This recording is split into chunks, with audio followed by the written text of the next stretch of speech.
मोदी जी छक्का मारने की सोच रहे थे, लेकिन हिट विकेट होते हुए नजर आ रहे हैं और खुद मोदी का विकेट अब मुश्किल में फंस गया है। खुद मोदी का विकेट उखड़ सकता है। मोदी ने जो चाल चली है उससे साफ तौर पर नजर आ रहा है मोदी का विकेट खतरे में है। ऐसा क्या हो गया? जो महिला आरक्षण का बिल ला करके बीजेपी नरेंद्र मोदी वाहवाही की उम्मीद कर रहे थे, अब उसमें एक तरफ इंडिया गठबंधन तो तकरीबन सारा का सारा वो मोदी सरकार से डिमांड कर रहा है कि इस 33% आरक्षण के अंदर आप ओबीसी महिलाओं को आरक्षण क्यों नहीं दे रहे हैं, कोटा विद इन कोटा क्यों नहीं कर रहे हैं आप। एससी एसटी को भी आपको कोटा देना पड़ेगा, ओबीसी को भी देना पड़ेगा और अल्पसंख्यकों को भी देना पड़ेगा। लेकिन इसके साथ साथ उमा भारती का भी बयान सामने आ गया और उमा भारती कह रही हैं कि कोटा भी देना पड़ेगा और 50% देना पड़ेगा। यह उमा भारती ने कहा है। सोचिए, मोदी साहब जिसको लेकर के सोच रहे थे कि अब तो 24 का चुनाव अपने हाथ की बाजी है, लेकिन उमा भारती क्या कह रही है? अब इसको लेकर के चैनल ने, देखिए एबीपी न्यूज ने लिखा है, केंद्र की मोदी सरकार ने नए संसद भवन में महिला आरक्षण बिल पेश किया। इसे लेकर के बीजेपी नेता उमा भारती ने बड़ी मांग रख दी है। ये बड़ी मांग नहीं, मैं आपको दिखाता हूं। अगर किसी और नेता ने कही होती, कहीं और पार्टी की बात होती, तो फिर चैनल लिखता यहां पर कि फूट पड़ गई है, दरार पड़ गई है, बगावत हो सकती है, ये जो लिखा जाता। लेकिन अब कह रहे बड़ी बात कही है। अब सुनिए जरा कितनी बड़ी बात कह दी उमा भारती ने। आरक्षण 29 में या बाद में मिलेगा? अभी इसमें जवाब सरकार की तरफ से आएगा, मेरी तरफ से नहीं। मेरा एक ही कहना है कि ये जब भी आवे, इसमें एसटी एससी और ओबीसी महिलाओं का आरक्षण का प्रोविजन होना। 50%, 33% को अगर आप 100 मान लें तो उसमें 50 सीटें एसटी एससी और ओबीसी की होना। ये जो 28-29 पर बात है, मैं भी ये बोला था कि बात आई उसमें डिलिमिटेशन के बाद ही लागू होगा। अभी तक 2021 की जनगणना के अंदर अभी इस बात, हाँ, अब इस बात का जवाब, क्योंकि देखिए आरक्षण 29 में या बाद में मिलेगा? अभी इसमें जवाब सरकार की तरफ से आएगा, मेरी तरफ से नहीं। मेरा एक ही कहना है कि ये जब भी आवे, इसमें एसटी एससी और ओबीसी महिलाओं का आरक्षण का प्रोविजन होना। 50%, 33% को अगर आप 100 मान लें तो उसमें 50 सीटें एसटी एससी और ओबीसी की होना। ये जो 28-29 पर बात है, मैं भी ये बोला था कि बात आई उसमें डिलिमिटेशन के बाद ही लागू होगा। अभी तक 2021 की। तो ये मोदी के सामने स्थिति देखिए आप। एक तरफ जो है वो पार्टी के अंदर बगावत है। उमा भारती को आप सोच सकते हैं उमा भारती ऐसा बयान देंगी, लेकिन देंगी क्योंकि उमा भारती को मालूम है, लोधी समाज से आती हैं और मालूम है उमा भारती को कि किस तरह से पछड़े और दलित जो है वो कैसे उनकी महिलाओं को जो है पीछे धकेला जाता है, और उनको अगर आरक्षण नहीं तो फिर क्या फायदा ऐसे आरक्षण लाने का। उमा भारती ने कहा है कि मुझे बहुत खुशी है कि महिला आरक्षण विधेयक भी लाया, लेकिन मुझे कसक है इसमें पिछड़ी जाति एससी एसटी के बारे में कोई स्पष्टता नहीं है। अगर उन्हें नहीं मिलेगा तो मुझे डर है कि यह 33% आरक्षण उस वर्ग को चला जाएगा जो बस मनोनीत से होंगे। मैंने प्रधानमंत्री मोदी को इसे लेकर के चिट्ठी लिखी है। तो मोदी को लेकर के चिट्ठी, इस बिल को लेकर के मोदी को चिट्ठी लिख दी उमा भारती ने। अब बिल्कुल आसान भाषा में आपको समझाता हूं। मोदी के सामने देखिए, पहला ही दिन भी पूरा नहीं हुआ है। आज करीब करीब जो है वो 1 बजे जो है 1-1:15 बजे मोदी साहब ने जो है उनकी तरफ से, उनकी सरकार की तरफ से ये महिला विधेयक बिल लेकर के आया जाता है और उसके 4-5 घंटे के अंदर सब कुछ उखड़ गया। मोदी जी ने सोचा नहीं होगा कि ऐसा होगा। वो सोच रहे होंगे कि इतना बड़ा हम कुछ लेकर के आ रहे हैं, सस्पेंस बना करके रखा हुआ था। इसको लेकर के जो है बताया नहीं जा रहा था कहीं पर भी कि कुछ ऐसा होगा, कुछ वैसा होगा। कोई मंत्री ट्वीट कर रहा था तो उसका ट्वीट डिलीट करवा दिया गया। लेकिन देखिए, जब लेकर के आए तो कैसे उसकी धज्जियां उड़ गई। क्यों? क्योंकि नीयत साफ दिखाई नहीं दे रही है। अब एक तरफ तो पूरा इंडिया, जिसमें कांग्रेस पार्टी जो सरकार का समर्थन कर रही थी, मोदी सरकार का समर्थन कर रही थी महिला विधेयक के मुद्दे के ऊपर, लेकिन उन्होंने भी कहा है कि हम 33% आरक्षण आए, इसको लेकर के हमें कोई दिक्कत नहीं, हम समर्थन करते हैं, लेकिन उसमें ओबीसी का भी आरक्षण होना चाहिए।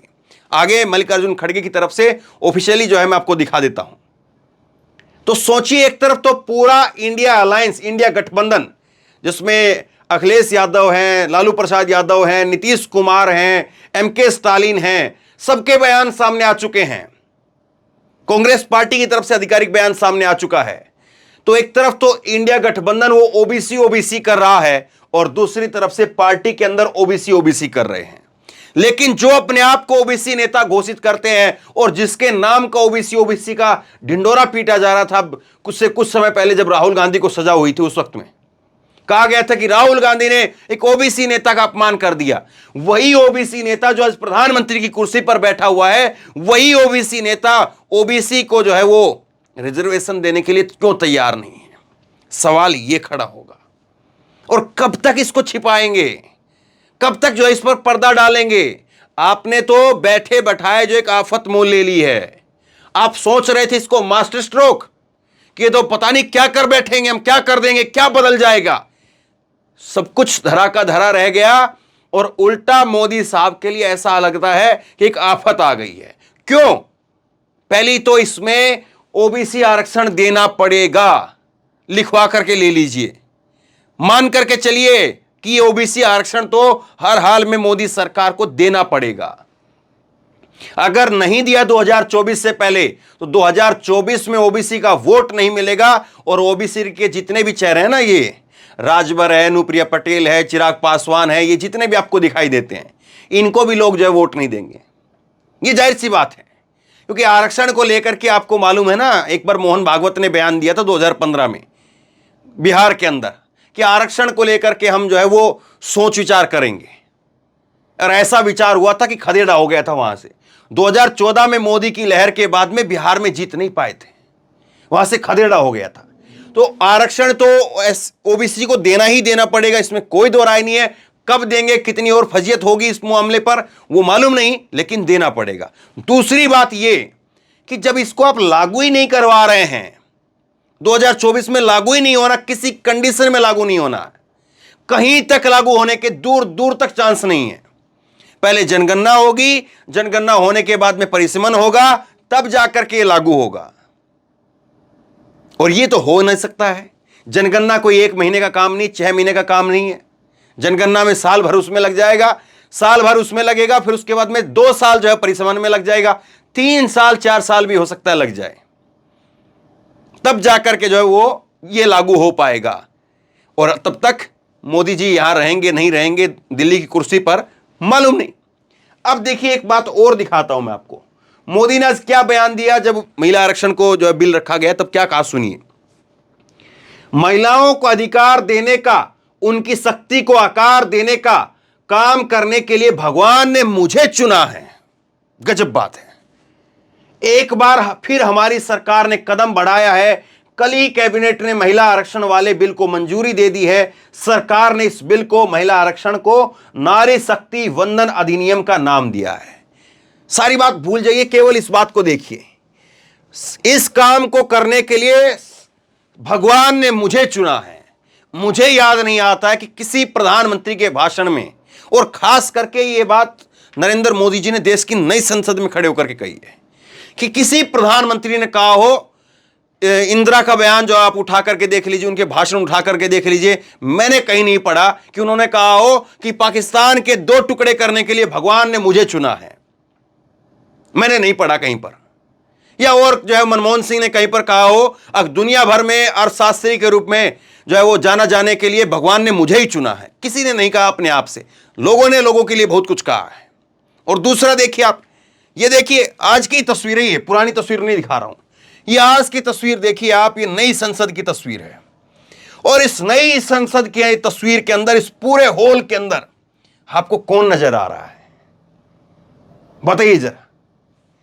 सिर्फ और सिर्फ जो है वो नरेंद्र मोदी नजर आ रहे हैं। यही होती है मुझे चुना है कहने वाली बात। सिर्फ और सिर्फ नरेंद्र मोदी यहां पर नजर आ रहा है। और जो सिक्योरिटी गार्ड हैं नरेंद्र मोदी जी के, एसपीजी के जो जवान हैं, वो भी बिल्कुल बाजू में है, पीछे कोई नहीं। तस्वीर एकदम से क्लियर आनी चाहिए। तस्वीर देखिए कैसे पहले सब कुछ सेट होता है कि कैसे ऊपर तक का फ्रेम आना चाहिए, हाँ, और नीचे नरेंद्र मोदी साहब और ये जो फूल बना हुआ है यहां पर, ये सब आना चाहिए। पीछे जितने भी स्टाफ के लोग हैं सब बिल्कुल चिपके हुए दीवार से। यही होता है मुझे चुनने वाली बात, कि देखिए भगवान ने मुझे चुना है, भगवान मुझे चुन रहा है। किसी ने कहा है कि खबर बताने के लिए भगवान ने मुझे ही चुना है। इस खबर को आपको जो एडिट करेगा वो कोई एडिटर कह दे कि भगवान ने मुझे चुना है, गजब बात है। लेकिन खैर, और आगे सुनिए, यह तस्वीर आप देखिए, देखिए तो सही है तस्वीर। यह तस्वीर उस वक्त की है जब नरेंद्र मोदी जी और पूरा का पूरा संसद एक साथ जो है वो पुरानी संसद से नई संसद की तरफ जा रहे थे, उस वक्त की तस्वीर है। और इस तस्वीर के अंदर पहली पंक्ति में आपको क्या दिख रहा है? पहली पंक्ति में देखिए क्या दिखता है आपको, कहीं तक भी विपक्ष का नामो निशान नहीं है। कितना अच्छा होता, और खुद मोदी की प्रशंसा होती, खुद मोदी के लोग के लिए लोग जो है वह वाहवाही करते। अगर यहां पर नरेंद्र मोदी साहब वो एक बगल में जो है वो अपने मल्लिकार्जुन खड़गे या अधीर रंजन चौधरी उनको हाथ पकड़ करके लेकर के जाते, क्योंकि एक तरह से देश का लोकतंत्र जो है आज के समय का जो है, क्योंकि लोकतंत्र का मतलब होता है सत्ता भी विपक्ष भी, वो सब जो है वो अपने एक साथ में चलता। प्रधानमंत्री यहां पर होते, प्रधानमंत्री के साथ में जो है वो राष्ट्रपति यहां पर होती, हाँ, और राष्ट्रपति जी के साथ में फिर यहां पर लोकसभा स्पीकर यहां पर होते, उपसभापति उपराष्ट्रपति वो यहां पर होते, विपक्ष के नेता यहां पर होते, पहली लाइन में वो होते, और उनके पीछे पूरा संसद जो है, राज्यसभा और लोकसभा के सदस्य, वो सब पीछे चल रहे होते। लेकिन देखिए पहली तस्वीर क्या है, पहली तस्वीर में राजनाथ सिंह, नरेंद्र मोदी और अमित शाह। चलिए मैं मानता हूं कि ये एक मिनट के लिए हम मान लेते हैं कि तीनों व्यक्ति भी ठीक है, कि भाई देश के प्रधानमंत्री हैं, देश के गृह मंत्री हैं और रक्षा मंत्री हैं। लेकिन ये साहब कौन है? जेपी नड्डा। जेपी नड्डा कौन है? जेपी नड्डा सरकार का हिस्सा नहीं है।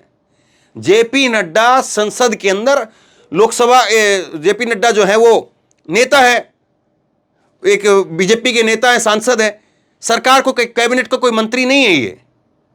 लेकिन पहली लाइन में है। अब बीजेपी की रैली के लिए थोड़ी ना जा रहे हैं वहां पर, कहीं पर हम बीजेपी की रैली के लिए थोड़ी जा रहे हैं। ये जाया जा रहा किसके लिए? ये जाया जा रहा है देश का जो है सरकार जो है वो पुरानी संसद से नई संसद में जा रही। खैर अब इन चीजों का कहां पर बात करें, लेकिन मल्लिकार्जुन खड़गे को सुनिए। मल्लिकार्जुन खड़गे कह रहे हैं, कांग्रेस की तरफ से आधिकारिक तौर पर कहा गया है कि महिला आरक्षण विधेयक का हमने हमेशा समर्थन किया है। 2010 में भी राज्यसभा में कांग्रेस यूपीए सरकार ने महिला आरक्षण विधेयक पास करवाया था। राजनीति में जिस प्रकार एससी एसटी वर्ग को संवैधानिक अवसर मिला है, उसी प्रकार ओबीसी की महिलाएं समेत सभी को इस विधेयक से समान मौका मिलना चाहिए। आजादी आज जो मोदी सरकार विधेयक लेकर के आई है उसको गौर से देखने की जरूरत है। विधेयक के मौजूदा प्रारूप में लिखा है कि ये डिकेडल सेंसस और डिलिमिटेशन के बाद ही लागू किया जाएगा। इसका मतलब है मोदी सरकार ने शायद 2029 तक महिला आरक्षण के दरवाजे बंद कर दिए हैं। भाजपा को इस पर स्पष्टीकरण देना चाहिए। दो बड़ी बातें कांग्रेस पार्टी की तरफ से साफ तौर पर कही गई है कि पहला तो ओबीसी वर्ग की महिलाओं को भी इसमें जो है वो कोटा मिलना चाहिए, आरक्षण मिलना चाहिए, ये कांग्रेस ने साफ कर दिया है। और दूसरी बात कांग्रेस कह रही है कि भाई आप ये कह रहे हैं कि इसको जनगणना के बाद में और परिसमन के बाद में ही इसको लागू करेंगे, तो क्या ये मान लें कि 2029 तक ये मुद्दा चला गया? राबड़ी देवी ने एक दूसरा और ट्वीट किया। पहला ट्वीट में आपको दिन में दिखाया था, दूसरा ट्वीट इनका देखिए। ओबीसी ईबीसी वर्ग की महिलाओं को ठेंगा दिखाने वाला परिसमन के बाद में लागू होगा। ये वुमेन रिजर्वेशन बिल परिसमन जनगणना के बाद में होगा, और जातीय जनगणना करवाने के दबाव में केंद्र ने जनगणना को ठंडे बस्ते में डाल दिया है। मतलब बस झाल बजाने और शोर मचाने के लिए सगुफा छोड़ दिया गया है। कोटा विद इन कोटा, यह राबड़ी देवी ने कहा है कि आप जनगणना क्यों नहीं करवा रहे थे। और यह वाजिब सवाल है कि आपने सारे चुनाव करवा लिए, मध्य प्रदेश का, ये उत्तर प्रदेश का चुनाव हो गया, गुजरात का हो गया, कर्नाटक, बंगाल, बिहार, सब चुनाव हो गए, एक जनगणना नहीं हो पाई। क्यों?